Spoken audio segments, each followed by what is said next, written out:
Genesis 16 through 17. Abraham and Sarah. Where have you come from, and where are you going? The angel of the Lord. The man's in his 80s, and she offers him a nice young servant to fertilize. He's probably thinking, you don't have to tell me twice. The man wrestled with a smirk as he said, I'm not sure you'd get away with saying something like that in today's world. We're not in today's world, said the boy. We're in a time when morals are still being ironed out. Keep going. So the man read on. Then Sarai, Abram's wife, took Hagar her maid, the Egyptian, and gave her to her husband Abram to be his wife. Wait a minute. Back in Cain's line, you were saying polygamy was evil, but now God's chosen one is allowed to have 2 wives? Here's a lesson about what trouble it brings to the household, said the man.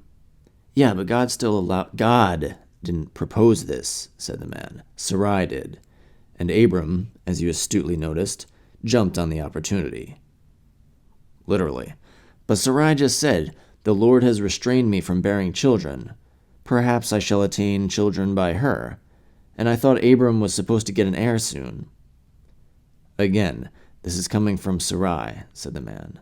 And although God promised Abram descendants, he never said they should come from someone other than his wife.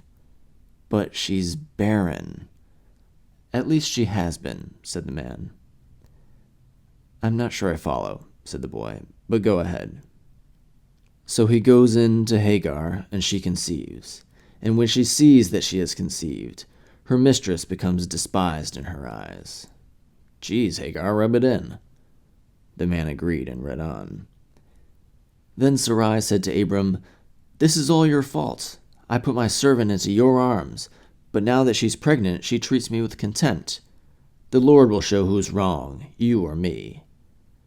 Women, said the boy. Sheesh. Poor guy merely listens to his wife, and it turns into the first domestic squabble. I don't know how you married people do it. Let's not throw all married people into the same box here, said the man. Abram fell into temptation, and now he's dealing with the consequences. Not to derail your point or anything, said the boy, but it seems irrational that Sarai didn't take at least some responsibility, seeing as how it was her idea and all.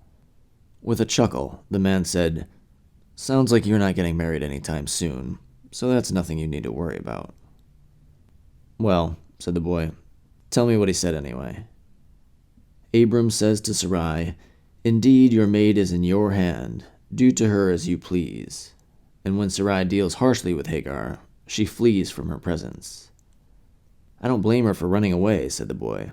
I mean, I get she shouldn't have rubbed it in Sarai's face, but cut your pregnant slave a little slack here, won't you?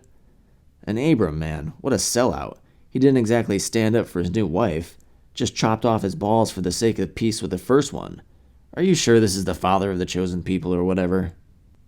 Well, let's not gloss over that point you made about Sarai's responsibility. Although she allowed her husband to conceive with another woman, the relationship with Hagar was originally hers. Abram's response of, your maid is in your hand, seems to honor the respect he's had for Sarai all along. And considering the harsh accusations Sarai was throwing around, I'd say this was a pretty good way of handling things. The boy nodded quietly. You really were married, weren't you? And perhaps there is another lesson in following God's will, said the man. There's a parallel here with the garden, if you recall. After Sarai says, Please go into my maid, the Bible says, and Abram heeded the voice of Sarai. And when being expelled from Eden, God said to Adam, Because you have heeded the voice of your wife, followed by his punishment. So the moral is, never listen to your wife, said the boy with a smile. Not exactly, said the man. These were times when the roles in marriage were a bit more fixed and imbalanced, sure, and Abram seems to have a more intimate relationship with the Lord than Sarai, but in today's world you can still apply the lesson of consulting God before heeding the advice of a spouse if you think they may be wrong. That makes sense, said the boy. See, I had a feeling this book still had some wisdom for us. Oh yes, said the man. Much of the wisdom in the Bible is timeless. How do you think it's outlasted kingdoms and empires? Good point, said the boy. All right, let's see what else you got. So the man read on. Now the angel of the Lord found her by a spring of water in the wilderness, by the spring on the way to Shur. And he said, Hagar, Sarai's maid, where have you come from, and where are you going? She said, I am fleeing from the presence of my mistress Sarai. The angel of the Lord said to her, Return to your mistress, and submit yourself under her hand. But when Hagar says nothing, said the man, the angel tells her, I will multiply your descendants exceedingly, so that they shall not be counted for multitude. Yeah, the angel had to speak up twice because Hagar was so flabbergasted. First time an angel appears in the Bible, and it's to tell a slave to get back to being a slave. Thanks, God. I would imagine it's more surprise, said the man. Something akin to, me, a humble servant, should be so honored by the presence of God's first angel? But if we can look past Hagar's unfortunate circumstance for a moment, we can see it was mostly out of her control. But what was in her control was her reaction, mainly the gloating after being promoted from slave to wife by her own mistress. She thought she was a better woman than Sarai, simply because she could conceive, and so she assumed Abram would favor her over his longtime wife.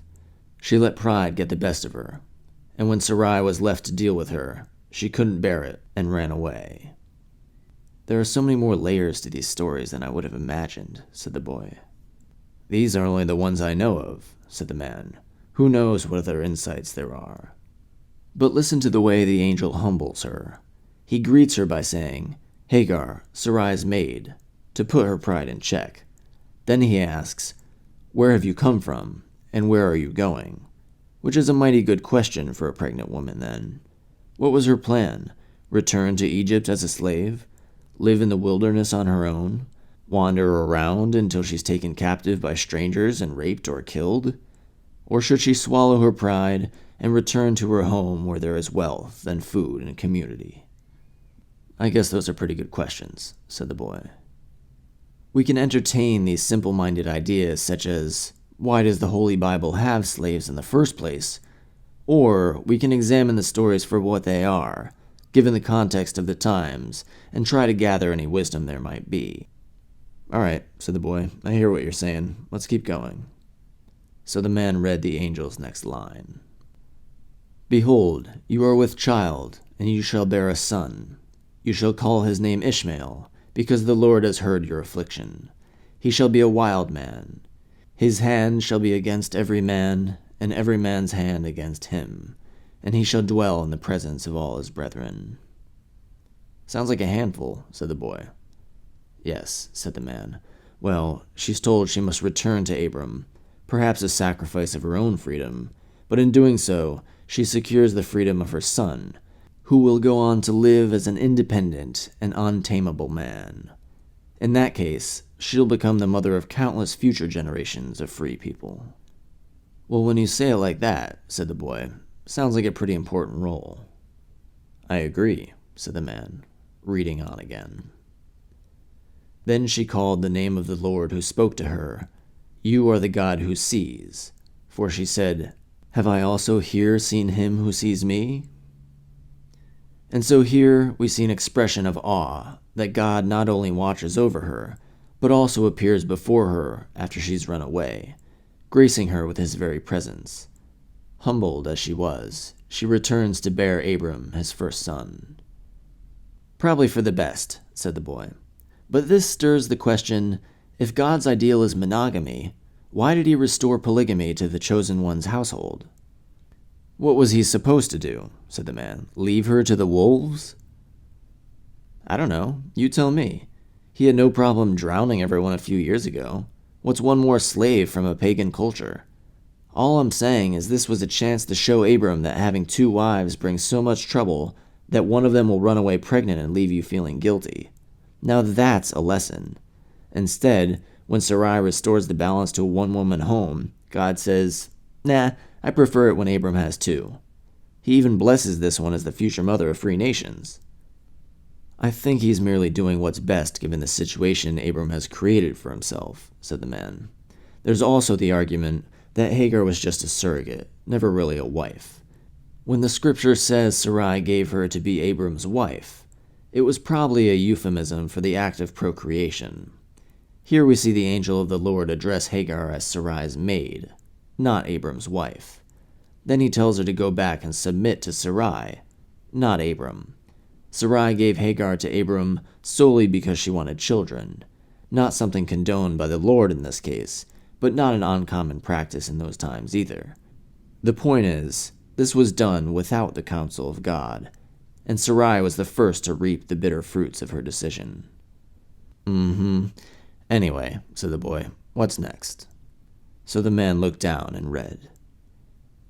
When Abram was 99 years old, the Lord appeared to Abram and said to him, I am Almighty God.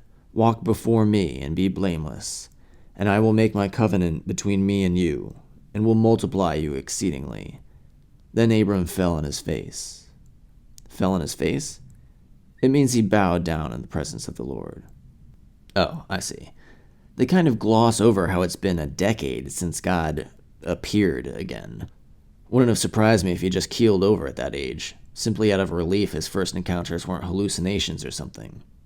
That's a long time to hold on to the faith you didn't lead your people into a desert and pimp out your wife for nothing. Yes, said the man, the timeline is a good observation. In such a concise story, we may feel Abraham's life is crowded with revelations, but these 3 divine occurrences span over 25 years, and perhaps the long delay on the part of the Lord was by design, chastising Abraham's second marriage as undue haste. Haste, said the boy. The guy's almost a century old, and God hasn't produced an heir. How long are you supposed to wait before taking matters into your own hands? As long as the Lord expects you to wait, is the answer to that question, said the man. I don't know if I'd have that kind of patience. Well, you're only human, but there may come a consequence for not following God's will. Anyway, God tells Abram, Behold, my covenant is with you, and you shall be a father of many nations. No longer shall your name be called Abram, but your name shall be Abraham, for I have made you a father of many nations. Why the name change? Said the boy. In many countries, a change of name shows a new circumstance in the rank of the individual. Here the meaning of the name is changed from a higher father to a father of many, for God is reassuring him that he will honor his covenant. Gotcha, said the boy. God also goes on to reassure Abraham that he will make him fruitful, that he will make nations of him, and that kings shall come from him. He reaffirms the everlasting covenant between him and all his descendants. But in exchange, God says, This is my covenant which you shall keep, between me and you, and your descendants after you. Every male child among you shall be circumcised. What? Said the boy. This is where that comes from? I didn't realize it was so early on. They're still dwelling in tents at this point. Weren't they worried about sanitation? Keep in mind, said the man, the concept of germs wasn't known back then. And how are they going about this, said the boy. A rock? Do they even have knives? The method isn't detailed, said the man, but as it says in the next line, it shall be a sign of the covenant between me and you. And a couple lines later, my covenant shall be in your flesh for an everlasting covenant, which means this is their way to honor God in a permanent way. Who exactly has to get circumcised, said the boy. Only newborns? Everyone, said the man. Men, children, slaves, babies after 8 days. As it says, For he who is not circumcised in the flesh of his foreskin, that person shall be cut off from his people. He has broken my covenant. But Abraham's like 100, said the boy, scrunching his face. That can't be good for you. And 8-day-old babies? The boy shivered. With this tradition, the parent is helpless to watch, said the man, and the child a passive recipient. But this is the first lesson for both in godly education, one where the parents acknowledge their obligation to raise their children in the way of God. And this is the formal admission of the child into the privilege of the covenant. This admission cannot be reversed, except by a deliberate rebellion of the child later on. You know, said the boy, this really begs the question, is God circumcised? The man blinked and stared blankly. Well, obviously if we were created in his image, he at least had a foreskin, right? But he doesn't have to make this covenant with himself, does he? So why would he have to... The boy trailed off as the man stared with a growing look of concern. Never mind, said the boy. Keep going. The man hesitated a moment longer before reading. Then God said to Abraham, "As for Sarai your wife, you shall not call her name Sarai, but Sarah shall be her name. And I will bless her, and also give you a son by her. Then I will bless her, and she shall be a mother of nations. Kings of people shall be from her." "You're kidding me," laughed the boy. "She's going to pop out a kid at 100? "You're not the only one with that reaction," said the man. Then Abraham fell on his face and laughed, and said in his heart, "Will a child be born to a man 100 years old? And will Sarah, who is 90 years old, give birth to a child?" "I don't blame him," said the boy. "This keeps getting weirder." "In a moment we'll see God names this future son Isaac, which means something akin to laughter," said the man. "Named so because Abraham laughed out of joy." "Or disbelief," said the boy. "That's a fair assumption also," said the man. "But perhaps the Lord's power in this manner was magnified with Sarah's old age. Either way, it builds tension as the first man to laugh in the face of God." "True," said the boy. "And so?" "And so Abraham, as a father whose heart has clung to his firstborn of 13 years, worries that God will have no grace for Ishmael in lieu of this foretold heir of Sarah's. And so Abraham says, 'Oh, that Ishmael may live before you,' and God responds with this," said the man. "No, but your wife Sarah will bear you a son, and you shall name him Isaac. And I will establish my covenant with him as an everlasting covenant for his descendants after him. As for Ishmael, I have heard you. Behold, I will bless him, and make him fruitful and multiply him exceedingly. He shall father 12 princes, and I will make him into a great nation." "That was nice of God," said the boy. "Yes, here we learn that we can be humbly free and open with God in our prayer, and that God will hear our woes." The boy nodded quietly. Then, as parting words, God says, "But my covenant I will establish with Isaac, whom Sarah shall bear to you at this set time next year." And then he disappears. The man continued reading. "So Abraham took his son Ishmael, and those born in his household or purchased, every male among the members of Abraham's household, and he circumcised the flesh of their foreskins on that very day, just as God had said to him." "Wow," said the boy. "Well, that certainly paints an image. 100-year-old man bursts out of his tent and shouts, 'Gather round, boys. God says I've got to chop your dicks off.'" Well, I doubt that's how it went. Not gonna lie. At this point, I'd start to wonder if he had dementia. "I think we have to consider..." "Can you imagine," said the boy, "Abraham corralling every one of his men and going down a line one by one with a knife? Now that gives me the heebie-jeebies." "I don't think..." "And there's no drugs or numbing agents or anything," said the boy. "After the first one, he just wipes the blood in his robe and on to the next. Poor fellow at the end of the line had to witness 100 men before him drop to the ground writhing in pain, blood squirting from their groins.